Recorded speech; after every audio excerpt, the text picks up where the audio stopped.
राधे कृष्ण दोस्तों, आपका स्वागत है आपके अपने YouTube चैनल स्टडी जोन में। तो हम पढ़ रहे हैं भीष्म साहनी जी का उपन्यास तमस। तो चलिए इस उपन्यास की कहानी पढ़ते हैं आगे। दोपहर ढल चुकी थी जब जेवरों का डिब्बा लेने शाहनवाज रघुनाथ के पुश्तैनी घर पहुंचा। मिल्की ने दरवाज़ा देर से खोला। कौन है जी? खोलो दरवाज़ा, मैं हूँ शाहनवाज। कौन जी? खोलो खोलो, मैं शाहनवाज हूँ। जी आया जी, अंदर से ताला लगा है जी। अभी लाता हूँ चाबी, अंगीठी पर रखी है।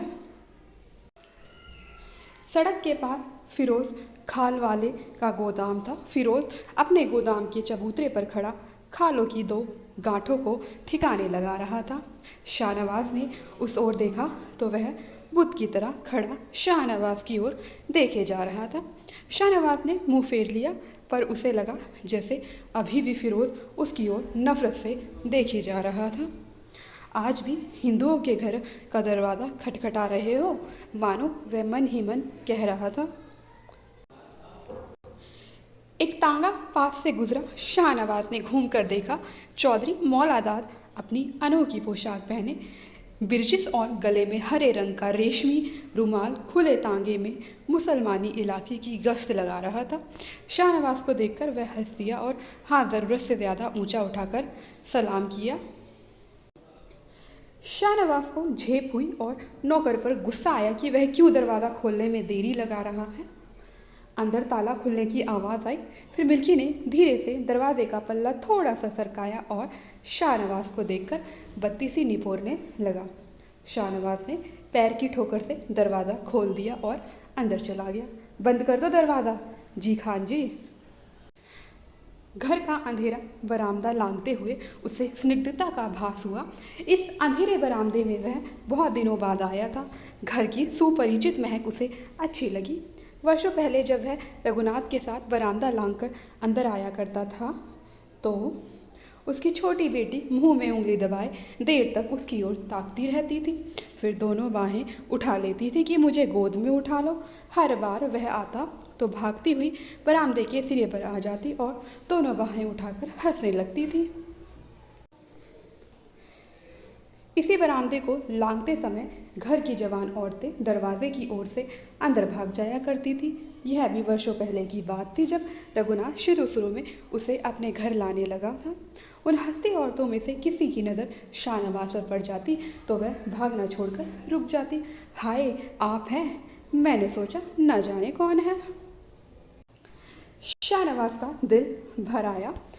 इस घर में उसने रघुनाथ और उसके परिवार के साथ बड़ी अच्छी शामें बिताई थी। यहाँ आते ही रघुनाथ के छोटे भाई की बहू उसके लिए अंडों का ऑमलेट बनाने चली जाती थी। घर के सभी लोग जानते थे कि शाहनवाज को ऑमलेट खाना पसंद है और धीरे धीरे घर के सभी लोग आंगन में आकर बैठने लगते थे। खान जी, घर के सब लोग सुख से हैं ना जी? मिल्की ने हाथ जोड़कर पूछा। तभी शाहनवाज का ध्यान मिल्की की ओर गया। मिल्की हाथ जोड़े घिघियाता सा सामने खड़ा था। मिल्की की गंदली आंखें और बातें करने का गिड़गिड़ाहट भरा ढंग और पिचका हुआ शरीर उसे कभी भी पसंद नहीं आया था। इस वक्त भी मिल्की की आंखें गंदली थी। कभी कभी घर के सभी लोग मिलकर मिल्की से मजाक करते तो वह शर्माकर बाहों से अपना मुंह ढक लेता, बिल्कुल औरतों की तरह। तो सभी खिलखिलाकर हंसने लगते। तब वह शाहनवाज को बुरा नहीं लगता था। वह आमतौर पर वह उसे लसलसी चिपकली सा लगता था। ना जाने मिल्की कहाँ से आया था, ना पंजाबी था ना गढ़वाली। अपने घिसे पीटे छोटे छोटे दांतों के बीच से किसी खिचड़ी भाषा के शब्द पीस कर निकालता था। आंगन के ऐन बीचों बीच 3 ईंटें रखकर मिल्की ने अपना चूल्हा बना रखा था। उसकी राख आंगन में जगह जगह बिखरी थी, पर इससे भी ज़्यादा बीड़ियों के टुकड़े जगह जगह पड़े थे। तू रसोई घर के अंदर अपनी हांडी क्यों नहीं पकाता? शाहनवाज ने पूछा। मिल्की से टेढ़ा कर मुस्कुरा दिया। अकेला हूँ साहिब जी, यहीं पर अपनी दाल चढ़ा लेता हूँ। रसद काफ़ी है ना, किसी चीज़ की ज़रूरत तो नहीं? बहुत है खान जी, साथ वाला नानबाई है ना, वह भी रोज़ वह भी रोज़ पूछ लेता है, आप ही उसे बोल कर गए थे। कौन सा नान भाई? साहिब, जो नाले के पास बैठता है वह मुझे बीड़ी के पैकेट भी फेंक देता है। बहुत भला आदमी है। और मिल्की खी करके हंस दिया। आंगन के अंदर से ऐन रसोई घर की बगल में से सीढ़ियाँ ऊपर को चली गई थी। शाहनवाज ने सीढ़ियों पर पैर रखते हुए आंगन में देखा। बड़े कमरे का दरवाज़ा जो आंगन में खुलता था बंद पड़ा था। कमरे के अंदर क्या है वह एक एक चीज़ को जानता था। अंगीठी पर रघुनाथ की माँ का चित्र रखा है। कमरे में 2 खाटे और एक ऊंचा पलंग बिछे हैं। बंद दरवाजे को देखते हुए उसे बड़ा सूना सूना लगा। बंद दरवाजे के बाहर दहलीज के साथ मिल्की की चिलम उल्टी पड़ी थी। पास में मैला सा कपड़े का चिथड़ा पड़ा था। तू यहाँ बैठा क्या करता रहता है? फर्श भी नहीं बुहारता? अब क्या बुहारना साहिब जी, अब तो वे चले गए, मिल्की ने बत्ती सी निपोड़ते हुए कहा। शाहनवाज को लगता कि जब वे बातें करते हैं तो जैसे गुंबद में से आवाज़ आती है और जब वे बोल चुकते हैं तो फिर चारों ओर सन्नाटा छा जाता है। असबाब वाली कोठरी बीच वाली छत पर है ना? जी, इधर सीढ़ियों के सामने जहाँ बड़े ट्रंक रखे हैं। और मिल्की शाहनवाज के पीछे पीछे सीढ़ियाँ चढ़ने लगा। चाबियों के गुच्छे में कुछ नहीं तो 15 चाबियाँ होंगी। कुछ एक छोटी छोटी पीतल की चाबियाँ थी। भाभी ने पहले बड़े ताले की चाबी अलग करके दिखाई थी, फिर अलमारी के ताले की छोटी सी पीतल की चाबी दिखाई थी। यह चाबी है खानजनी, भूलना नहीं। पर शाहनवाज को चाबी ढूंढने में दिक्कत हो रही थी। इस बड़े ताले की कौन सी चाबी है? तुम्हें कुछ मालूम है? हाँ साहिब जी, मैं बताऊंगा। और मिल्की चाबियों के गुच्छों पर झुककर यूँ ढूंढने लगा जैसे कोई मुनीम वहीं पर झुककर आंकड़े पढ़ता है।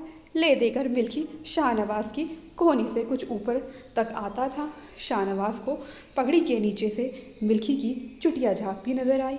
बाएं कान के ऐन ऊपर कन खजूरे की तरह निकली हुई थी। शाहनवाज को झुरझुरी सी हुई। मिल्की ने ताला खोल दिया। कोठरी के अंदर घुटनती और अंधेरा था। मिल्की ने आगे बढ़कर कोठरी की एक खिड़की खोल दी जो घर के पिछवाड़े की ओर खुलती थी और जहाँ से एक मस्जिद का पूरा आंगन नजर आता था। खिड़की खुल जाने से कोठरी के अंदर रखी सभी चीज़ें साफ नजर आने लगी। कोठरी में घुटन थी, पर उससे अधिक औरतों के कपड़ों की महक थी। तीनों भाइयों की बीवियां लगता था घर छोड़ने से पहले जैसे तैसे अपने कपड़े लपेटकर कोठरी में ट्रंकों के ऊपर फेंक गई थी। कोठरी संदूकों और ट्रंकों से ठसाठस भरी थी।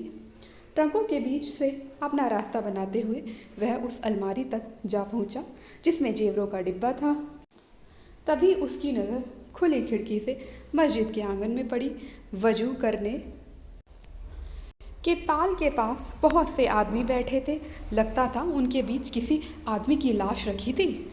उसकी आंखों के सामने उस जनाजे का दृश्य भी घूम आया जब मोटर में वह रघुनाथ के घर की ओर जा रहा था। देर तक शाहनवाज खिड़की में से मस्जिद की ओर आंखें लगाए रहा। डिब्बा निकालने में देर नहीं लगी। नीली मखमल से ढका डिब्बा जो घर की किसी स्त्री का श्रृंगार बक्स था, उसने बड़े एहतियात से निकाल लिया और अलमारी को ताला लगा दिया। बाहर आने पर दोनों सीढ़ियाँ उतरने लगे। मिल्की के हाथ में चाबियों का गुच्छा था और वह आगे आगे उतर रहा था। डिब्बे को दोनों हाथों में उठाए शाहनवाज पीछे पीछे चला आ रहा था जब सहसा उसके अंदर भभूका सा उठा। ना जाने ऐसा क्यों हुआ। मिल्की की चुटिया पर नज़र जाने के कारण, मस्जिद के आंगन के लोगों की भीड़ को देखकर, या इस कारण कि जो कुछ वह पिछले 3 दिन से देखता सुनता आया था वह विष की तरह उसके अंदर घुलता रहा था। शाहनवाज ने सहसा ही बढ़कर मिल्की की पीठ में जोर से लात जमाई। मिल्की लुढ़कता हुआ गिरा और सीढ़ियों के मोड़ पर सीधा दीवार से जा टकराया। जब वह नीचे गिरा तो उसका माथा फूटा हुआ था और पीठ टूट चुकी थी क्योंकि जहाँ गिरा वहाँ से वह उठ नहीं पाया। शाहनवाज उसके पास से निकलकर आया तो मिल्की का सिर नीचे की ओर लटक रहा था और टांगें आखिरी 2 सीढ़ियों से लटक रही थी। शाहनवाज का गुस्सा, जिसका कारण वह स्वयं नहीं जानता था, बराबर बढ़ता जा रहा था। पास से गुजरते हुए उसका मन हुआ पैर उठाकर उसके मुंह पर दे मारे और कीड़े को कुचल दे, पर सीढ़ियों के मोड़ पर उसे अपना संतुलन खो देने का डर था।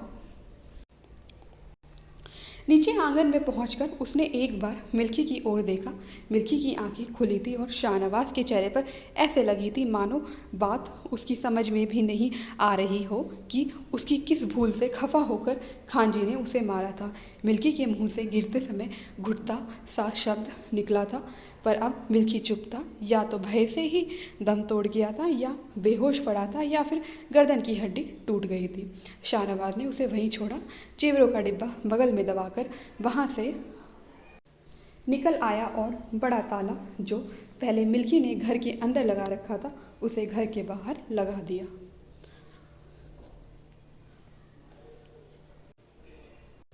उसी रात भाभी के हाथों में जेवरों का डिब्बा देते हुए शाहनवाज विचलित नहीं हुआ। डिब्बा हाथ में लेते समय भाभी की आंखें डबडबा आई। भाभी का रोम रोम कृतज्ञता से भर उठा था। रघुनाथ अंदर ही अंदर उसके चरित्र, उसके ऊंचे विचारों की प्रशंसा कर रहा था, जिनके कारण आज के ज़माने में जब चारों ओर आग की लपटें उठ रही थी, एक मुसलमान दोस्त उसके प्रति इतना निष्ठावान था। पर एक बुरी खबर भी लाया हूँ भाभी। क्यों, क्या चोरी हो गई है? नहीं, मिल्की सीढ़ियों पर से बुरी तरह गिरा है और शायद उसकी कोई हड्डी टूट गई हो।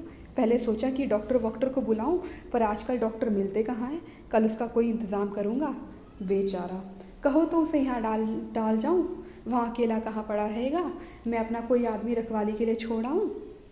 पर भाभी और रघुनाथ दोनों ही इस सुझाव पर हिचकिचाए। वे स्वयं नए इलाके में अभी अजनबी थे, उनसे एक मरीज़ की देखभाल कहाँ होगी। अगर शाहनवाज के लिए डॉक्टर ढूंढना कठिन हो रहा है तो उनके लिए कहाँ संभव होगा। मैं इंतज़ाम कर दूंगा, शाहनवाज ने सिर हिलाकर कहा। कोई ना कोई इंतज़ाम हो जाएगा, ऐसी मुश्किल भी क्या है। भाभी इस बात पर भी शाहनवाज की कृतज्ञ थी और उसके ऊंचे प्रशस्त ललाट दमकते चेहरे को देख देख कर उसे लग रहा था जैसे वह किसी पुण्य आत्मा के दर्शन कर रही है। तो दोस्तों, ये उपन्यास का 10वां अध्याय यहाँ पर समाप्त होता है। मिलते हैं अगली वीडियो में, इसके नेक्स्ट पार्ट को पढ़ेंगे। तो तब तक के लिए लाइक करें, शेयर करें और हमारे चैनल को सब्सक्राइब करें।